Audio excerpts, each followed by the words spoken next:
You are now listening. You are now listening to the Black Male Educators Alliance podcast. Lifting our voices. Lifting our voices.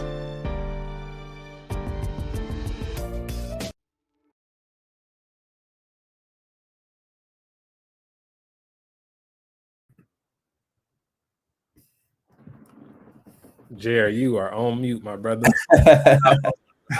So, first of all, hey everyone, welcome back to Lifting Our Voices of BMEA Podcast. In my work life was on maybe 6 Zooms today, so forgive me for doing the Zoom mute thing. We haven't been with anyone since May 5th. I hope everyone has recovered from whatever they chose to do on that day. But we are back. There's Brandon. Mike, what's good, man? What's been up? Seems like a lot, man. May's been moving pretty slow, but it's been good. I'm doing well. It's spring. Finally, spring feels like spring. Got short sleeves on. Spring or is it summer? It was kind of cold last night. Almost had to turn the heat on, so I'll give it spring. B Lane, how you feeling, man?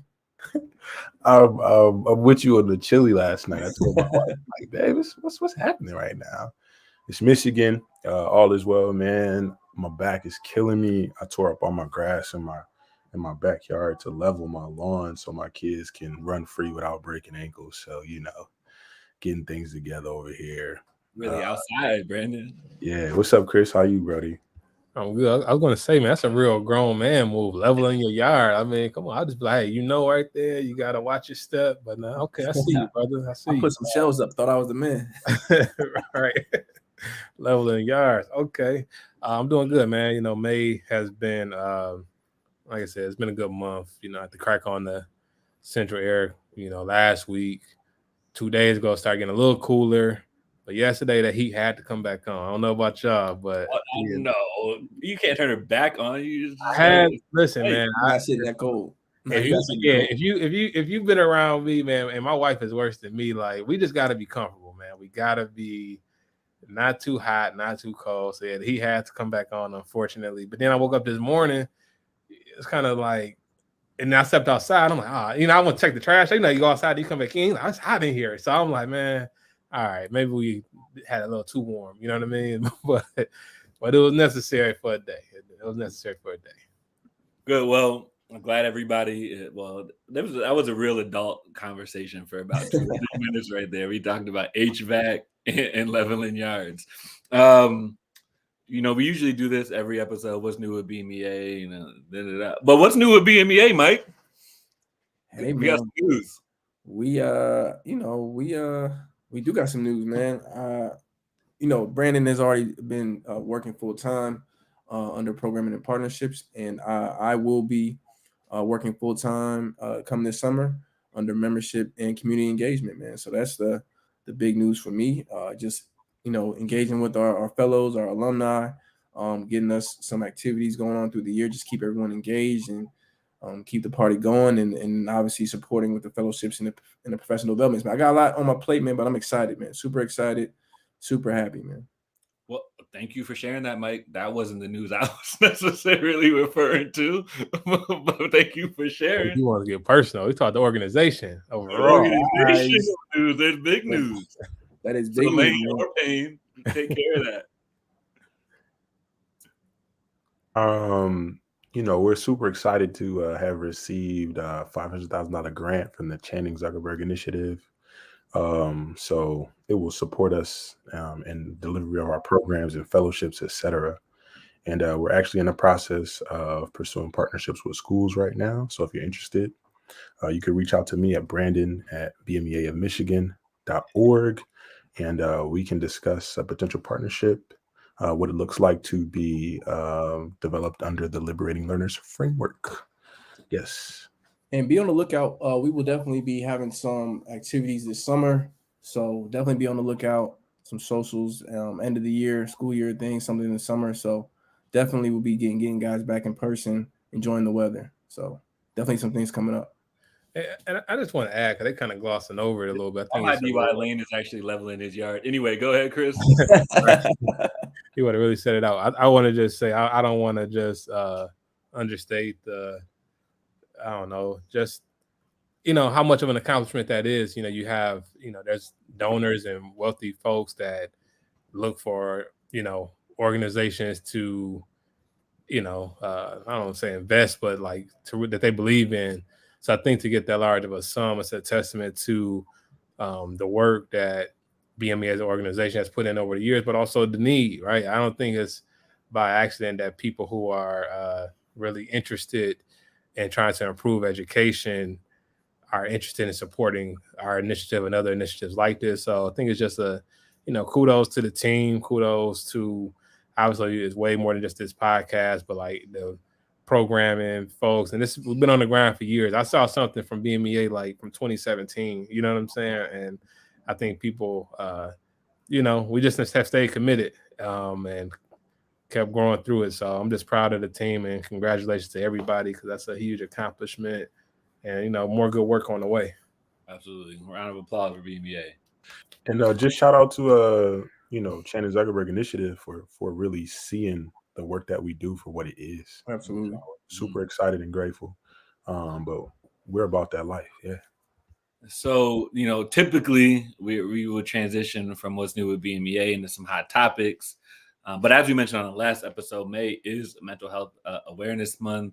And we thought it would be great for everyone to just hear from some kids. We know that it's been a very interesting school year on a lot of fronts. And we want to just check in with some of our kids and see how they've experienced this year, what they've been going through. And so we're going to do that.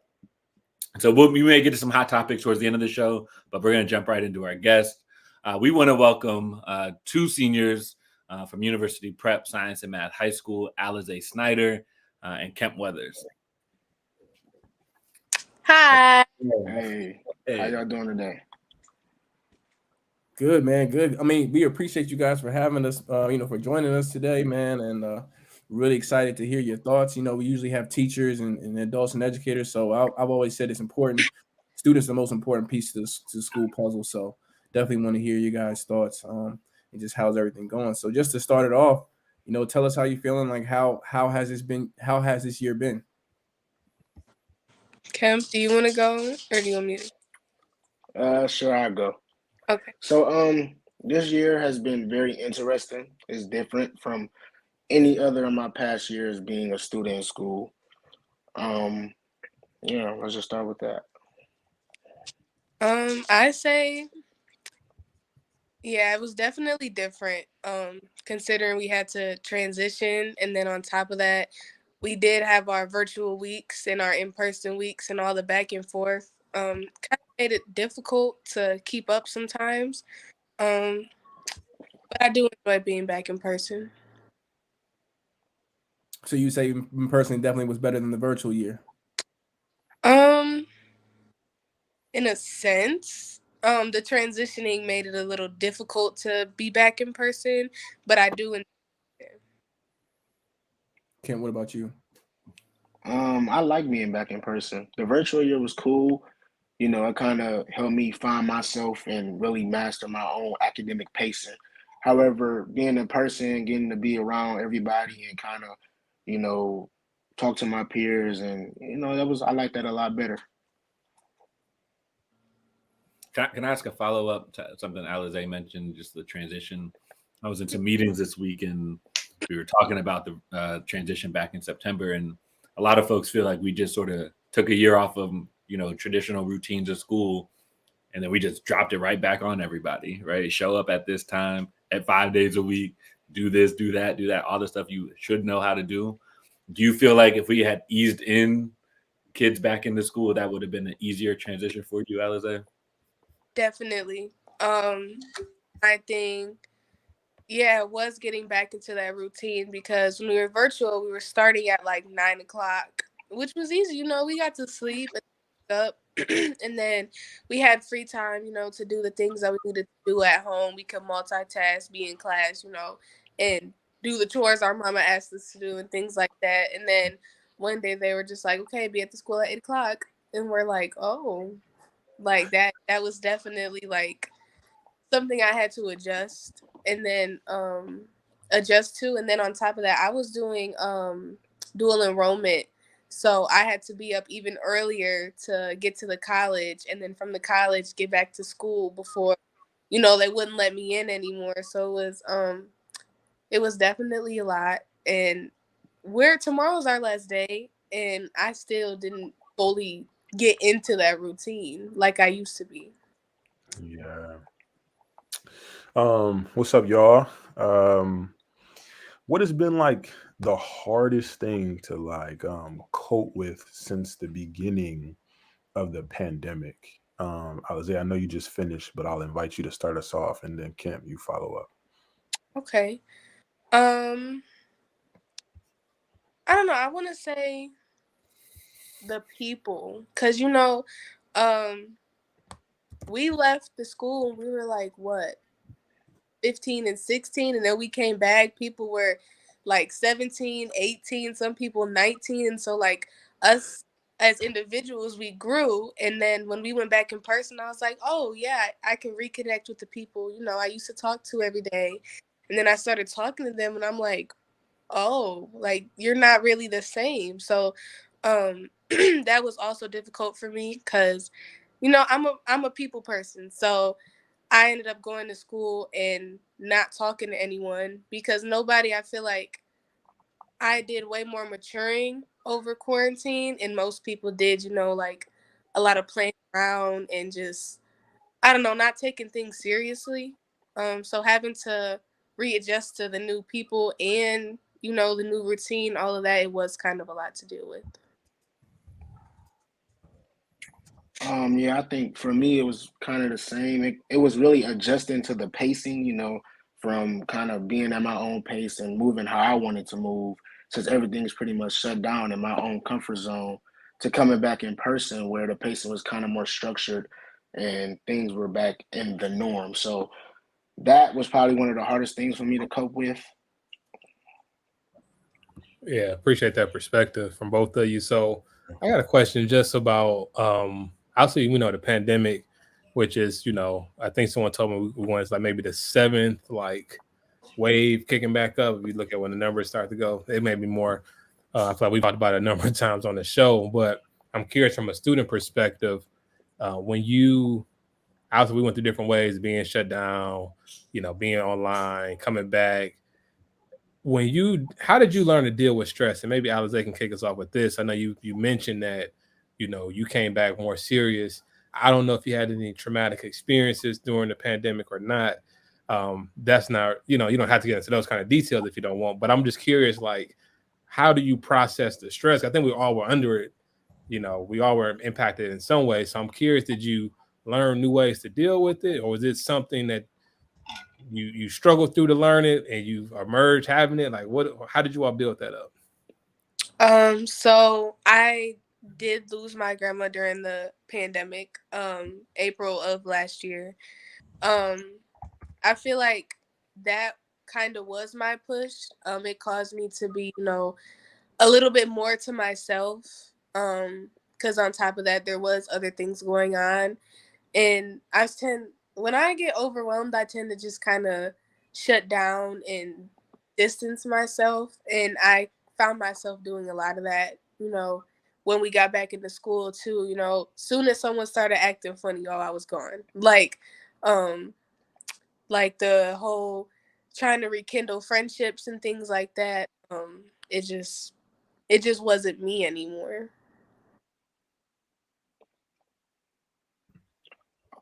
Also, sorry about your loss. Thank you. Yeah, I've experienced loss too, so I definitely understand. But Kim, you can go ahead. Oh yeah. For me, it kind of was what I tend to do when going through things, I tend to go up another gear. I tend to start doing more. When I cope, I don't really sit back and think about the things. I don't really look back and kind of let things marinate. I kind of tend to branch off and do things to get my mind off of it. That's interesting to hear the different coping styles. I was wondering, coming back from the pandemic, do you think it would have been helpful in any way and maybe this took place at your campus, but for like teachers and students to like address in a very meaningful way, like, hey, this took place and we're going to spend time supporting one another, whether it be in conversation, etc. Like, how do you think we could have better supported if you didn't feel better supported during that time, but yet not like enable people, I guess? I feel like that would have made a difference, just to get everyone comfortable with each other again. Just having open conversations like that. And I remember when I ended up getting a new gym teacher, a new health teacher or whatever, she did this thing where she would have us circle up and just talk about our problems and vent. And we only did it one time, but I felt like after that, it was so much easier for the class to just, laugh together and all talk instead of having like the little cliques or whatever. And I feel like if we would have did that in the classrooms, there definitely would have been a big difference. I know that for me, in my crew class, basically it's a class that I have where we see the same people throughout our whole high school, all 4 years. In that class, we tend to do things like circles and stuff where we pretty much bring up topics and, we give each other our weather of the day and how we're feeling and kind of where our mind is at. So doing things like that, I feel like helped my crew specifically cope with the things that was going on in school. Because, during virtual, we didn't have the opportunity to, share our emotions and our feelings. So coming in person, that kind of, I can say that did help everyone from what I saw, as far as I know. So, yeah. No, I appreciate that. And, it's interesting for me because, I had you guys as sophomores and then we had the pandemic and then now you guys are leaving as seniors. And, just hearing guys, how you guys coped with the mental health, and I hope and pray that you are able to like continue to focus and like take notice of your health. It's not your mental health and your well-being. It's not something that you can kind of just put to the side, but you continuously learn more about yourself and then find ways to, be healthy, therapy and, things that, that make you feel good and do well. One last question I have for you, both of you guys, is just in general, pandemic included or not, but like, what would you change about your high school experience if you could change one thing? I'll start with Alize. I definitely would have I feel like I would have tried to open myself up to more people and like really put my foot down to myself to get back into that routine, because I found myself, not going to school because I didn't feel like it, or I don't know, I feel like I didn't really make the most of my senior year because I was more so focused on being reserved instead of just trying to put myself out there. Interesting. Go ahead, Kevin. For me, I feel like if I would have had a way to implement a change in a school community, like on campus, where things wasn't, the normal wasn't coming back to how things used to be. Instead, it would have been making a new way to make things normal, where everybody was comfortable and it was more opinion based. I feel like that's one thing I would change. That's dope. That's great. I would just say, as we close out, and we appreciate you guys for coming. It has been beautiful to watch you guys mature, and it's like, these guys don't know. Like Kemp used to give people a little bit of trouble in 10th grade, right? Like teachers used to come to me, and Alize's always been a sweetheart. But people used to come to me and be like, "This Kemp kid, because he's always been a leader. He's been a leader, and I think it's what's important. When we look at children is like they have characteristics that can be used either way, and I'm so proud of both of you guys for not only your maturity but just for your strength and fighting through this tough time and still being able to graduate and go forward.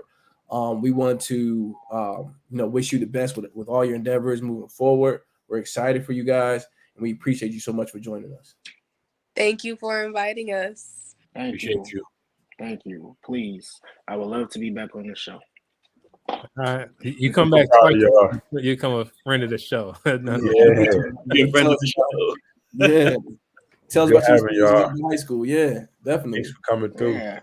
Appreciate you Thanks for guys. having us. Man. All right. Really appreciate it. Take it easy. Great kids. Yeah, man. No, it's I mean that, man. It's really it is part of like what we get on the teacher end of like being able to see your kids grow. You know, having the 9th to 12th grade, like that's 4 years is a lot of growth for anybody, but definitely for kids, man. 100%. And it is it makes the job worth it for sure. You know what I'm saying? Because you give people things, you plant seeds, and you don't get it the next day. You might not get it the next year, but you know, to see them about to be adults and to be so introspective, you know what I mean, and a little bit wise for their ages, it's heartwarming, man. I'm really am happy for them. It's awesome, Mike. Yeah, you know, I think one thing we can always do more in school is just listen to the kids. Man. One, they don't lie. But they also just have, you know, a unique lens into what, you know, is going on at the school, right? And we don't always listen to them. And so for all our educators out there, let's work hard to continue to listen to our kids. So we're gonna keep moving and stay along, you know, our mental health awareness theme. And so we're gonna move into a few questions, just have some conversation amongst ourselves. How did social isolation and the return impact student educators and education in general? And Chris, you know, we do a little wait time for the teachers that are watching, let people marinate a little bit. But I am curious to hear you guys' thoughts on any of those levels, whether it be the kids or the staff or just the industry in general.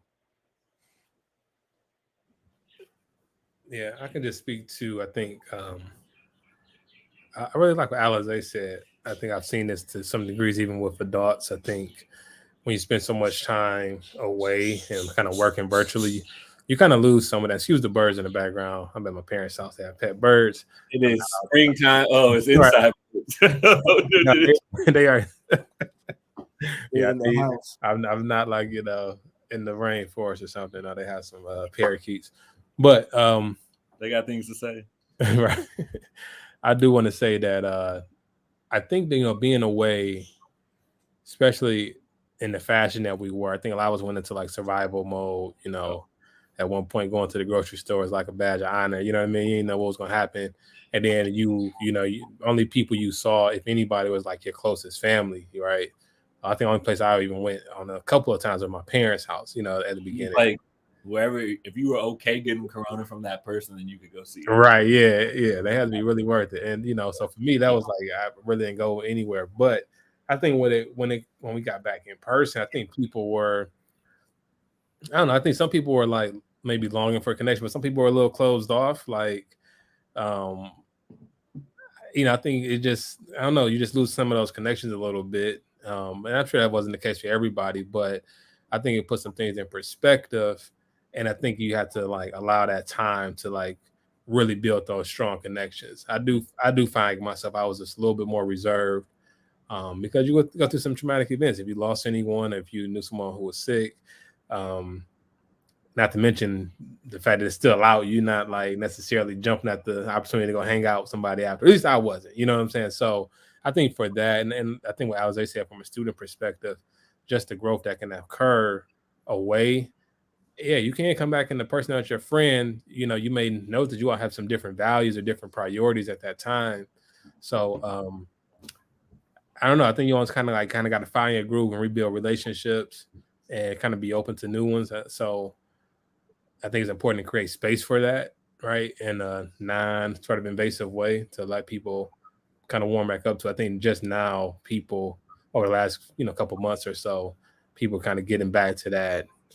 Okay, I can take my mask down and talk to you, you know, before people are a little closed off still. For now. No. Listen, I don't know if Alizé, she wasn't able to mention, but we talked previously. One of the biggest things that she was surprised by was just like the teachers' emotions coming back, and like she was like, everybody was stressed out, but just seeing her teacher stressed out in that way, and I can obviously from my lens, I can see that too, because you know we're adults and we see that, and I think that like we don't hide what we think we're hiding from kids as well as we do. Yep. And that stress trickled down to them, and they were already they already had their own stress. And so the kids already have their own stress that they're trying to deal with. That we don't train kids to deal with stress. We don't have anything in schools that focus on like mental health, and we'll get to that point in a second. But a lot of our adults, our educators were struggling and were obviously struggling, and we didn't give them any like space to kind of work through that. It kind of was like business as usual, and it affected the children, right? The kids saw it, and the kids were like, they're getting secondhand stress and anxiety from their I don't say erratic behavior, but teachers are in and out. They're sick. They're quitting. They're sad. They're angry. They're all these emotions which are valid, but are in front of our children. So they have to deal with this space that can feel unsafe emotionally. Because of this pandemic. So Lane, we were just discussing like how did social isolation and the return impact kids, impact educators, or just education in general? So feel free to share when you're ready, Lane.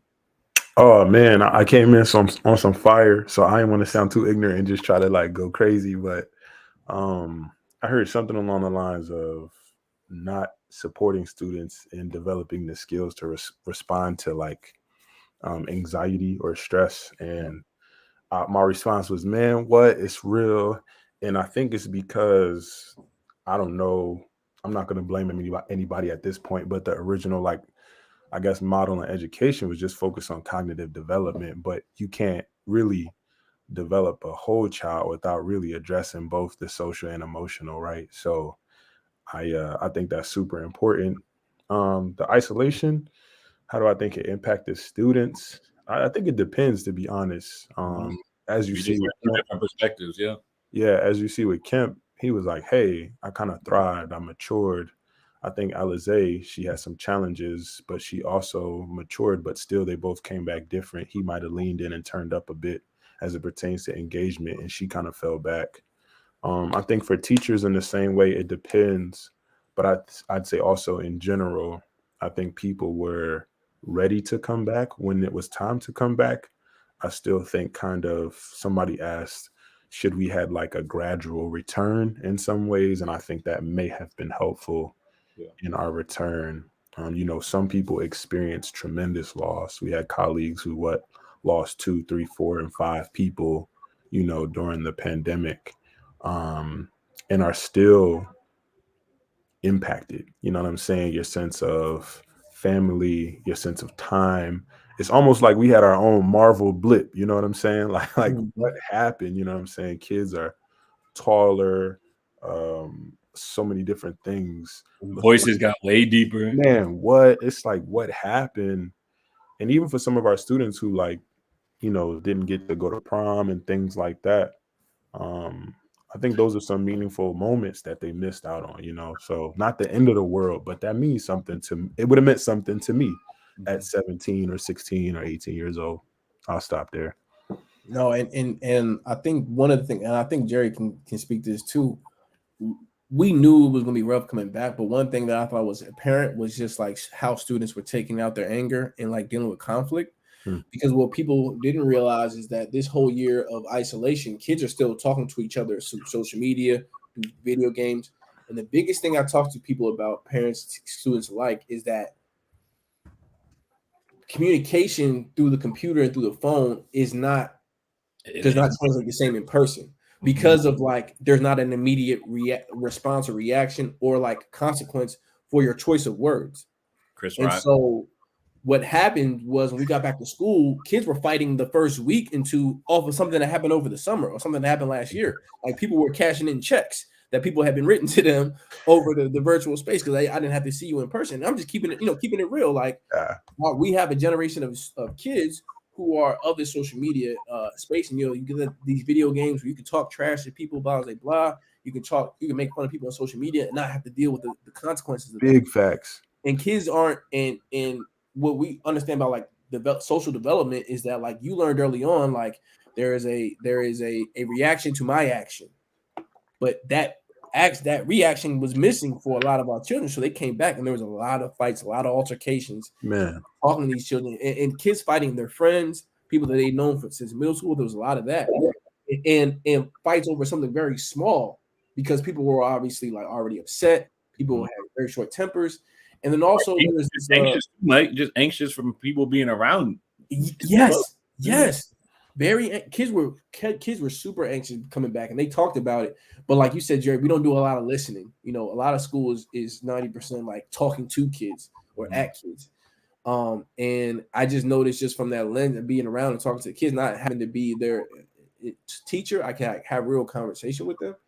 And it was, you know, there is a complete disconnect that happened in that space, especially for our kids going from middle school to high school or in the middle of their high school years. Like those were rough. That is a rough transition to kind of skip that social space, you know? Yeah. So let's focus in on the adults in the schools for a second. And, you know, I think this question can be, I guess the word is controversial. I think a lot of people just have a lot of different opinions about things. Like, is it the responsibility of the educator to at the very least check in with their kids from a socio-emotional perspective? Is that a responsibility of an educator, or how do folks feel? I'm curious. Lane, you want to go first? I have my answer, but you want to go first? Man, absolutely. I would say absolutely. You're a human being. You can't. I don't see a way where you can teach a child without saying, "Hi, how are you? How was last night?" You know what I'm saying? What did you watch? What did you do? How are you feeling? You know, I ask you a question real quickly, right? I want to stop right there. Let me ask you this though. Like, do we feel like that happens wholesale enough? I wouldn't say it happens wholesale. I do know that it happens. Kemp, you just heard the man say, you know, shout out to my teachers who positioned us to have these circles. Like, I love that. That's happening in real time. So I got a second question, a quick follow-up to that then. Does what you just demonstrated require professional development? In some ways, yes. Okay, talk about it. I mean, it's just simple, man. People have different temperaments. People were raised differently. You understand what I'm saying? And not everyone goes into education kind of like able to kind of get a temperature for the room in certain ways, if that makes sense. We have some teachers who are, what does Loretta Hammond call them, Mike? They're the technocrats. Like they are super about their content. They know how to deliver it, know how to teach it, but they aren't, you know, inclined to people to a degree because of their circumstance, the quality or their relational environment, you know, plus their temperament, put that together, and it's like they're hermits. So some people do need that PD. You understand what I'm saying? But then there's others who, you know what I'm saying? I've been teaching for a long time. I hate the kids. I hate their parents. I'm here for a check. And that's just what it is at this point. So it's a spectrum, I would say. I'm done. Yeah. Come through, Chris. Yeah. I just say, I think also sometimes if you don't know how to process your own trauma, stress, then you definitely don't know how to be responsive to someone else's. So sometimes that PD may just be you getting support for yourself so that you can then be in a position to even receive what someone else is going through and be able to respond productively. Talk about it. So, but I'm glad you all brought that up, and I'm also glad to ask that question because when you say things, Lane, like, you know, how are you? How was last night? You know, how was your weekend? That sounds very, very regular, right? Like a very regular person, like a regular thing to do, right? That doesn't necessarily require a PD, right? But the larger point is it's really deeper than just like, hey, how are you, right? It's really understanding who you are, who as an educator, right? And who you also need to be for the students that are in front of you, right? So I'm glad we dug deep. Go ahead, Mike. I know you got a whole lot. They kind of like changed what I was going to say, but like just speaking to Chris's point and Elaine's point, like, well, one, I think culture is super important. So understanding culture is super important, and we know just because there's only 2% of us in the space that a lot of our teachers culturally are mismatched with the students that are in front of them, right? And I also believe a lot of our teachers, maybe because of that, maybe not, see our students just as like, you know, as a business, like these are the entities that I need to teach. and kind of think about it in a non-human form, right? There are teachers who don't understand, like, why do I need to get to know this kid? Like, why do I need to like have conversations with them? Like, they need to just do the work, right? But it's just like, do you want them to do well? And like, oh, they just want to do well for themselves. And so there's like this really big like disconnect with like some teachers not wanting to build like human relationships with the people that they spend all this time with. And I think when you think about PDs, like part of it is like there needs to be some introspective, like some reflection on who you really are and why are you doing what you're doing, right? You could love the content to death, right? And you could not like kids, but there could be a reason why you don't like kids, and it could be a reason why you don't like these kids. That's something to explore. And then two, like relationships are important to everything when you're dealing with people. Mm-hmm. So if your job, like we go back to your job, if your job is to teach these kids and we're looking for proof of learning, right? And you're not addressing the things that would hinder their learning, then you're not doing your job well. Mm-hmm. And that's evident. And like a lot of teachers get away with kids already coming into their space smart. But the kids who don't do well, the kids who may struggle, we can just write it off as like problem children or they haven't learned, whatever the case may be. But it is evident, and there's data, I'm not making this up, there's data that supports, right, like how important your relationship is and how kids feel safe in that space to do well, right? And we think about mental health. How are you as a teacher like affecting the student's mental health? Are you improving it? Are you making them feel safe? Are you helping them like explore their adolescence? Or do they have a disconnect with you to like they just have this grievance with you every time they see you? So this, Mike, that's it. Oh, Payne, you want to follow? Or no, I'm going nuts over here, man. Can I say something? Go ahead, because I want to get back to that last. My bad. Real quick, I just think I was in a teacher program back in Philly, and they literally said, don't smile at the kids, don't be friendly with the kids until October. They told me November. Like the kids would take advantage of you, don't engage them. And I never followed that advice. They were my kids. They looked like me. They was from, they're from my neighborhood. I would never. Hey, did you teach at Abbott Elementary? I was at an elementary school at the time. Abbott Elementary? No. I was at Greenfield Elementary. I think that's what it was called. I can't even remember. But either which way, like I would never follow that advice. You understand what I'm saying? And to Mike's point, relational quality means so much. And from my experience, a part of our framework, Liberating Learners Framework, here it is. This idea is it's availability. It's your responsibility to demonstrate availability in 4 ways. It's presence. It is communication, openness to communication. I'm not saying talk to kids dumb, deaf, and blind about their personal life, but when you say, hey, how you doing? What went down yesterday after you left? That's demonstrating openness to being invested and interested in who they are. So it's presence, openness, responding to their needs, and then your own personal attunement to the children in your classroom.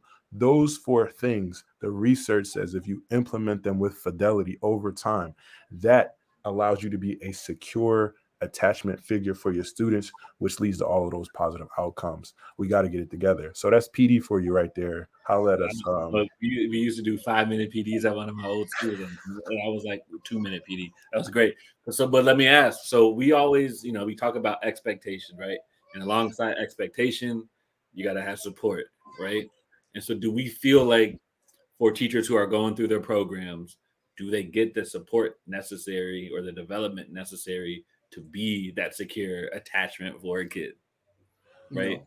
No. Speaking to my program, when I was coming through, no. I can't speak for everybody's programs today, but at the time when I was coming through, no. Right. So we get these folks into the schools and they're not where they need to be in terms of building relationships, right, and relational trust, and so then the schools are responsible for continuing that development. But while we were developing them there, we got kids that got to serve, right? So it's tough. What do you think incoming teachers or aspiring teachers really need to get from their programs in order to enter a school in a better spot to be that secure attachment for students? Liberating Learners Framework. That's a simple answer, honestly. Chris, one of y'all go for it. I'm just gonna say, I think I like how you framed it, Jerry. Is school leaders, and school policies, and they need to focus and make that a priority. I think a lot of times when we speak as if teachers don't want to do these things, but I don't necessarily agree with that notion. I think that teachers don't feel that they have the capacity, like that they can prioritize these type of things, and I think that's why it's important for school leadership to be clear on what is important to them. Like if you emphasize building relationships and being a mental support for your family, then I think teachers will put their energy into it. I think a lot of times if schools have conflicting priorities, or if you say one thing but then you're on my back on something else, then teachers just are going to naturally put their attention to the thing that they feel is probably most important, more was deemed as more important by their superiors. Yeah, I'm my last comment. We run schools like capitalistic businesses, and that is like at the root of the problem. And so when we think about where our struggles lie with teachers and students, there's no humanity in a lot of it. Even with admin and teachers, a lot of the humanity is missing. And when we came back from COVID, that was the first thing we should have started with, right? Was being there for each other, showing empathy. And I think a lot of that felt missing, and a lot of people took offense to it. And then we are where we are now. Yeah, I mean, if there was any year to do no content for 3 weeks or whatever, folks do, this would have been that year, right? And just really build that relationship, build that ethos back in your building, right? Because if a kid doesn't believe in you, and the kid doesn't like have a relationship with you, it doesn't matter what you say. You can be the best math teacher ever. Some of those kids are just not going to listen to you at all. So you're not teaching anybody, and that's why I'm really trying to get to people's heads. Like that your content knowledge is important. The rigor is important, but it's not going anywhere if there's no connection with the kids. Yeah, and we would be remiss if we didn't touch on parents in this conversation. I think we talked about teachers and their mental health. We talked about students and their mental health, leaders and their mental health. We also got to touch on parents and their mental health. Everybody who is a human being, right? Maybe some of the animals, we don't really know, but certainly humans have been impacted over the last 2 years. And, our parents, they've been impacted, and who knew where they were in terms of their relationship with the school before the pandemic, right? I don't know how many schools really know where their parents are in terms of their relationship with the school after the pandemic. People have suffered loss. People have suffered, financial things or whatever. And so we can't forget about them. And I don't know. I can certainly speak for my building. I'm not sure that we have done enough to really get a good idea of where our parents are, because ultimately that's who our kids go home to. Ultimately, that's who we need as partners in order to continue to develop our kids. And I'm just curious what people's thoughts are on the parent front. Yeah, I think it's challenging. I think it's complex, but I would say I can only imagine. I mean, I got kids, right? So if you're sending your children out to school during this kind of like invisible, unknown COVID-19, the stress or anxiety around that, maybe the guilt around that, because you and your spouse, or you as a single provider, you have to go to work. You understand what I'm saying? You have to do certain things. You can't have your kids in your Zooms, etc. For some of the parents who experience the layoffs and things like that, like I can only imagine, bills didn't stop. In some ways, some of these companies out here, they were like, okay, we'll put a pause on certain things. But I mean, just the stress and demand there. And then this idea when we talk about, I'm going back to where we were a couple of seconds ago with the challenges that the kids face in the classroom, or just the teachers and their disposition towards relationships. I really think it's important that we engage parents when we're talking about their relational quality growing up and their relational experiences in schools. I feel like we have a number of parents who have had great experience in school and they're all about it. But then we have a number of parents who have had terrible experiences in schools. So they kind of like, when they come to school, they're already like, yo, y'all don't know what y'all doing. School was terrible for me. my kid is exhibiting the same kind of like responses to whatever's happening. So with that being said, you guys are the problem. So it's challenging, it's complex, but finding the way to address roles and expectations, relational quality, what's happened in the past, and then like these social factors that influence school. I would say just any closing thoughts? No, just to his point really quickly. I think that like schools, communities don't do as much as we probably could with like building stronger relationships with the parents and the community around them, grandparents and all those things, right? And I think there is a lack of trust from the parent side. I think like, they hope that they can trust us to send our kids there, but there isn't like a familiar trust or communal trust in the teachers and staff and students. Not for everybody, obviously, because you can see it for the teachers who know the parents and staff who know the parents. There is this type of like, dichotomy that where like students have a closer relationship with staff members that know their family members, right? And so there's a completely different type of interaction. It's not as like business, like it's more like family and community. So I think we can improve that. We can definitely improve a lot of outcomes in the schools. Absolutely. So gentlemen, thanks for engaging in that. Thanks to Alize and Count. This has been hopefully an impactful conversation. I think we hit on a lot of different things. We even got a little PD from Brandon. Thank you for that. And so I think we're going to leave it here for tonight. We'll be back in a couple of weeks. Payne or Lane, you want to close us out again on things happening with BMEA, what to look out for? You said it was going to be a social summer for BMEA. Yeah. Just for our fellows, we are engaging in one of our social events this Friday, actually tomorrow. We will be having our summer barbecue. We actually changed up a few things, so it will be July 9th. Details are forthcoming. And, we are pursuing partnerships with schools to really develop our educators and our leaders in the Liberated Learners Framework. So if you're interested, there's my contact information, brandon@bmeamichigan.org. And I don't know, Mike, if I left something out, please clean us up. Yeah, if you're an educator and you sound like you'd be interested in one of our fellowships for early career teachers, anything like that, please reach out to that same email. And we'll get you set up and ready for our next cohort in the fall. All right, gentlemen, we are back. June 2nd, I believe, is the date. That's Thursday. That is correct. Actually, it's the day before our prom. June 2nd also happens to be the first night of the NBA Finals. We will not see Philly, so sorry about that, Brandon. Just needed to get that in there before we get out of here.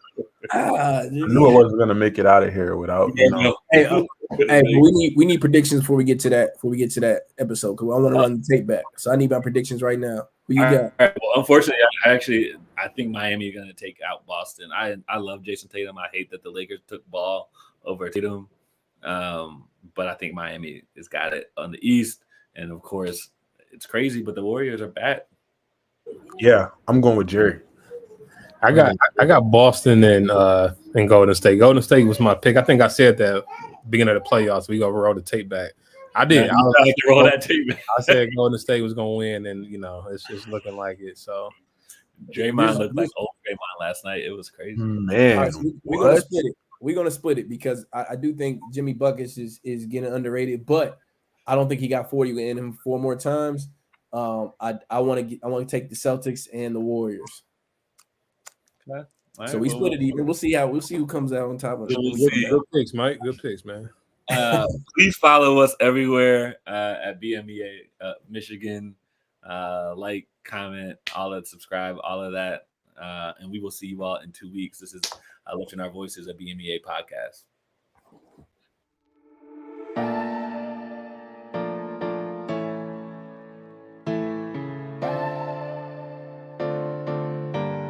You are now listening to the Black Male Educators Alliance podcast. Lifting our voices. Lifting our voices.